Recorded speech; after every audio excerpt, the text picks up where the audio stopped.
Amen, amen, amen. Bwana Yesu asifiwe sana, watu wa Mungu popote pale ambapo mnaweza kuisikia hii sauti. Kwa majina yangu ninaitwa Apostle Frank Mtui, niko hapa Kilimanjaro, kanisa la Pentecoste Gombo la Chuo. Ninamshukuru Mungu kwa kunipa hii nafasi niweze kusema na wewe, na kabla ya neno la Mungu basi na niombe. Baba, katika jina la Yesu Kristo wa Nazareti, Mungu aliye hai, ninakushukuru kwa kunipa neema na kuniwezesha kuyasema maneno yako. Mungu aliye hai, niko mbele zako kwa moyo wa toba kwa ajili yangu na yeyote yule ambaye atanisikiliza. Mungu wa mbingu na nchi, uturehemu, tutakase, utukubali, na neno lako ukafungue akili zetu tuweze kuelewa na maandiko, katika jina la Yesu Kristo wa Nazareti. Maneno yako yakawe baraka kwa kila mmoja, katika jina la Yesu, amen. Watu wa Mungu, nina ujumbe wenye kichwa kinachosema namna ambavyo shetani anaweza kuyatumia mazingira yanayokuzunguka kukukwamisha. Maana yake mazingira yanayokuzunguka yanaweza kuwa zuio la wewe kutokufikia malengo yako. Namna ambavyo shetani anaweza kutumia hayo mazingira. Sasa ninataka tukamuone mtumishi wa Mungu Ayubu. Maana yake tukajifunze kwa kupitia mtumishi wa Mungu Ayubu, na nitasoma kitabu cha Ayubu 19 mstari wa 1 mpaka wa 3, na nitasoma hiyo 19 mstari wa 25. Mstari wa 1, wa 2 na wa 3, Biblia inasema, ndipo Ayubu akajibu na kusema, je, mtanichukiza nafsi yangu hata lini na kunivunja kwa maneno? Mara 10 hizi mmenishutumu, hamuoni haya kunifanyia mambo magumu?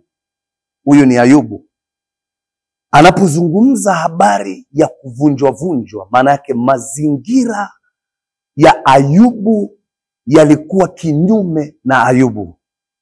Ayubu ni mtumishi wa Mungu aliyempendeza Mungu, kiwango ambacho mazingira ya Ayubu yalipelekea shetani kwenda kupeleka mashtaka kwa Mungu kwamba huyu Ayubu kila kitu chake umekifanikisha, na ndio maana huyu Ayubu ana upendo kwako.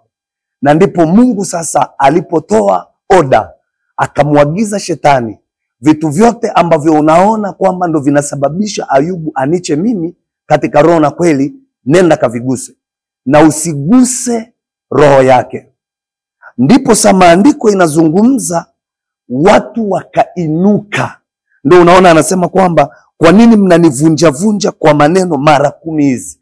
Manake ni watu ambao waliinuka kinyume cha Ayubu, na malengo ya hawa watu ni kumtoa Ayubu kwenye nafasi yake. Sasa ukisoma Ayubu 19 mstari wa 25, Ayubu anasema, lakini mimi najua ya kuwa mteteaji wangu yu hai, na ya kuwa hatimaye atasimama juu ya nchi. Mtu wa Mungu, popote pale unaponisikia, kuna wakati ambao kila unachokifanya kilicho chema hakionekani ni chema. Iwe ni kwenye ofisi yako, iwe ni kwenye ndoa yako, iwe ni kwenye taasisi kanisani, uko kwenye praise and worship, uko kwenye kamati fulani kanisani, au eneo lolote lile. Kuna wakati kila unachokifanya kitaonekana sio chema. Kuna wakati mazingira yatakupinga.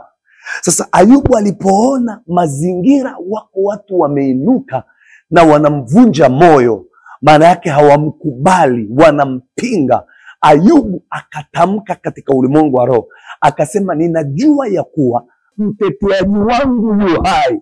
Maana hakuna mtu yeyote anaweza kasimama upande wa Ayubu akamtetea Ayubu. Upande wote adui amesimama kumpinga Ayubu. Ndivyo ilivyo kwenye ofisi yako, ndivyo ilivyo kwenye biashara yako, ndivyo ilivyo kwenye ndoa yako.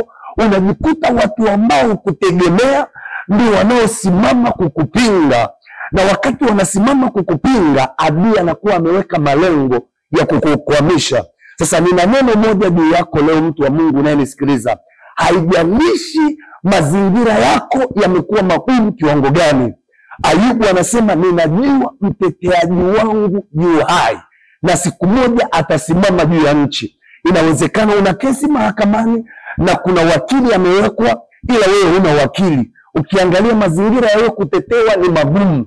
Naomba nikuambie, katika ulimwengu wa roho kuna wakati unapaswa kujua watu wanaweza wakasimama upande wa mtu mwingine na wewe ukaona hakuna anayesimama upande wako. Napenda nikuaminishe, yupo ambaye wanadamu hawawezi kumuona kwa macho ya damu na nyama, na siku moja atasimama juu ya nchi na ataweza kusema kile ambacho Mungu amekikusudia kwenye maisha yako. Nikizungumza Mungu kusema kile ambacho Mungu amekusudia kwenye maisha yako, kile ambacho Mungu amekusudia kwenye maisha yako, maana yake ni yale matokeo, yale mambo ambayo Mungu ameyakusudia kwenye maisha yako yataanza kuonekana. Walijua utakwama, watakuona umeinuka tena. Walijua utasonga mbele, watakuona unasonga mbele. Walijua utakufa, watakuona umeinuka, haijalishi uko kitandani, haijalishi umeugua muda mrefu. Walijua ndoa yako imesambaratika, walijua huduma yako ndio imekufa, watashangaa ndio kwanza unainuka tena. Mungu wa mbinguni akubariki sana. Mungu wa mbinguni akuonekanie kwa kila kona, na nikutie moyo, mazingira yasikukwamishe, mazingira yasikurudishe nyuma. Acha niombe kwa ajili yako. Baba, katika jina la Yesu Kristo, ninakushukuru kwa ajili ya mtumwa wako huyu ambaye ananisikia. Inawezekana amekwamishwa na maneno na moyo wake umebeba maneno, amezimia moyo, hawezi kuomba tena, hawezi kufunga tena, amekata tamaa. Ninamuombea huyu ndugu, iwe ni mwanaume ni mwanamke, mkubwa kwa mdogo, neema ya neno hili Bwana ikamuishe tena, ikamuinue tena. Kile ambacho ameshindwa kufanya aweze kukifanya. Inawezekana mwingine ni mgonjwa, amekata tamaa. Mungu, ninaomba ukamuinue tena katika jina la Yesu Kristo, Mungu aliye hai. Amen. Mungu wa mbinguni awabariki sana watumishi wa Mungu. Mkono wa Bwana uwe juu yenu. Ninapatikana Kilimanjaro, kanisa la Pentekoste Gombo la Chuo, lakini ukinihitaji mahali popote, nikiwepo na nafasi, ninaweza kufika kwa habari ya Injili. Lakini pia namba yangu ya simu ni 0762 191 564, 0762 191 564, lakini ya WhatsApp 0744 77 35 35, 0744 77 35 35, na somo hili litaendelea. God bless you.